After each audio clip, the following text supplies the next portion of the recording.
करेंगे, सब्जी बेचेंगे, चाय पियेंगे, ओहो! गाना गाएँगे, ओहो! सैर करेंगे हेलो सेक्टर की। गाइस, नमस्ते, प्रणाम। आप सब कैसे होंगे? उम्मीद करता हूँ कि स्वस्थ होंगे, मस्त होंगे, अपने-अपने कामों में व्यस्त होंगे। तो गाइस आज हो चुके हैं 4 तारीख 12वाँ महीना 2022। तो गाइस बहुत ठंड हो रही है, देख लो कितनी भीड़ हो रही, पैर धरने की भी जगह नहीं है यहाँ तो। भाई बहुत ज़्यादा काफ़ी भीड़ हो रही है यहाँ पर। आप देख सकते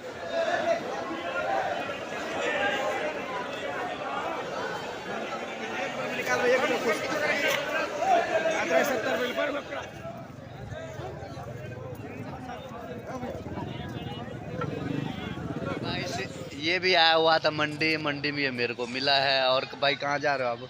मैं मंडी से जा रहा हूँ सेक्टर 4 में। सेक्टर 4 में क्या करोगे जाके वहाँ पे? सेक्टर 4 में जाएँगे जी, सब्जी बेचेंगे और और क्या करेंगे, सब्जी बेचेंगे, चाय पियेंगे, ओहो! गाना गाएँगे, ओहो! सैर करेंगे सेक्टरों की। अच्छा, अच्छा। हाँ, और फिर कहाँ जाओगे फिर? उसके बाद जाएँगे 6 सेक्टर, और उसके बाद जाएँगे 5 सेक्टर, और उसके बाद जाएँगे करण विहार, और फिर जाएँगे राजूपुरम, फिर ओहो! विकास नगर, फिर घर चले जाओगे? फिर तो घर चले गाइस वीडियो कैसी लगी? वीडियो बढ़िया लगे तो लाइक करें, चैनल को सब्सक्राइब करें और शेयर भी करना भूल नहीं जाना मेरे